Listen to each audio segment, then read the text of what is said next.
ಕುಕ್ಕೆ ಸುಬ್ರಹ್ಮಣ್ಯದ ಕುಮಾರಧಾರ ಬಳಿ ಸುಮಾರು 1.20 ಕೋಟಿ ರು ವೆಚ್ಚದಲ್ಲಿ ನಿರ್ಮಾಣಗೊಂಡ ಸಾಲುಮರದ ತಿಮ್ಮಕ್ಕ ವೃಕ್ಷೋದ್ಯಾನವನ ಲೋಕಾರ್ಪಣೆಗೊಂಡಿದೆ.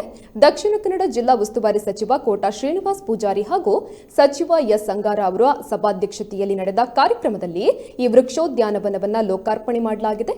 ಇನ್ನು ಇಲ್ಲಿ ಅಂದವಾದ ಮುಖ್ಯ ದ್ವಾರ ನಿರ್ಮಿಸಲಾಗಿದ್ದು ಮೊದಲ ನೋಟದಲ್ಲೇ ನೋಡುಗರನ್ನ ಸೆಳೆಯುವಂತಿದೆ. ಮಕ್ಕಳಿಗೆ ಆಟವಾಡಲು ತಿರುಗುವ ಚಕ್ರ, ತೂಗುಯ್ಯಾಲೆ, ಕುದುರೆ ಮೇಲೆ ಕುಳಿತು ಆಟುವ ಆಟಿಕೆ ಸೇರಿದಂತೆ ಅನೇಕ ಆಟಿಕೆಗಳ ಪರಿಕರಗಳನ್ನು ಅಳವಡಿಸಲಾಗಿದೆ. ವನದೊಳಗೆ ಬರುವ ಹಿರಿಯರಿಗೆ ಕಿರಿಯರಿಗೆ ವಿಶ್ರಾಂತಿ ಪಡೆಯಲು ಕಲ್ಲಿನ ಸುಂದರ ಕೆತ್ತನೆಯ ಬೆಂಚುಗಳನ್ನು ಸೇರಿದಂತೆ ಹಲವಾರು ವ್ಯವಸ್ಥೆಯನ್ನ ಕಲ್ಪಿಸಲಾಗಿದೆ. ಇನ್ನು ಕಾರ್ಯಕ್ರಮದ ಅತಿಥಿಗಳಾಗಿ ದಕ್ಷಿಣ ಕನ್ನಡ ಜಿಲ್ಲಾ ಪಂಚಾಯತ್ನ ಅಧ್ಯಕ್ಷೆ ಮೀನಾಕ್ಷಿ ಶಾಂತಿಗೋಡು, ಕಡಬ ತಾಲೂಕು ಪಂಚಾಯತ್ನ ಉಪಾಧ್ಯಕ್ಷೆ ಜಯಂತಿ, ಗುತ್ತಿಗಾರು ಜಿಲ್ಲಾ ಪಂಚಾಯತ್ನ ಸದಸ್ಯೆ ಆಶಾ ತಿಮ್ಮಪ್ಪ, ಕಡಬ ತಾಲೂಕು ಪಂಚಾಯತ್ನ ಸ್ಥಾಯಿ ಸಮಿತಿ ಅಧ್ಯಕ್ಷೆ ಕುಸುಮ ಸೇರಿದಂತೆ ಅನೇಕರು ಉಪಸ್ಥಿತರಿದ್ದರು.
ನನ್ನ ಮೂಲಕ ಸಮಾಜಕ್ಕೆ ಏನಾದರೂ ಕೊಡಬಹುದು ಅಂತ ಅಂದುಕೊಂಡ್ರೆ ತನ್ನ ಎಳೆಯ ದಿನಗಳಲ್ಲಿ ನೂರಾರು ವೃಕ್ಷಗಳನ್ನು ನೆಟ್ಟು ಸಸಿಗಳನ್ನು ನೆಟ್ಟು ಅದನ್ನು ವೃಕ್ಷವಾಗಿ ಬೆಳೆಸಿ ಸಾಲುಮರದ ತಿಮ್ಮಕ್ಕ ಅನ್ನುವಂಥ ಖ್ಯಾತಿ ಕಾರಣದಂತ ಸಾಲುಮರದ ತಿಮ್ಮಕ್ಕ ಇದ್ದಾರಲ್ಲ, ಅವರು ನಿಜಕ್ಕೂ ಸಮಾಜಕ್ಕೆ ತನ್ನ ಬದುಕನ್ನೇ ಸಮರ್ಪಣೆ ಮಾಡಿದ್ದಾರೆ ಅಂತ ನನಗೆ ಅವರ ಬದುಕನ್ನು ಕಂಡಾಗ ಅನಿಸ್ಬಿಡೋದು. ಆ ವಿದ್ಯಾವಂತರು ಶ್ರೀಮಂತರು ಎಲ್ಲರೂ ಕೂಡ ಇದ್ರು. ಹಾಗೆ ಅವರಿಗೆ ಯಾಕೆ ಆ ರೀತಿಯ ಮನಸ್ಸು ಬರಲಿಲ್ಲ ಅಂದ್ರೆ ಆ ತಾಯಿಯಲ್ಲಿ ಆ ರೀತಿಯ ಭಾವನೆ ಇದ್ದ ಕಾರಣ ಅವರು ಆ ರೀತಿಯ ಗಿಡವನ್ನು ನೆಟ್ಟು ಆ ಗಿಡವನ್ನು ಪೋಷಿಸುವಂತ ಕೆಲಸವನ್ನ ಮಾಡಿದ್ರು.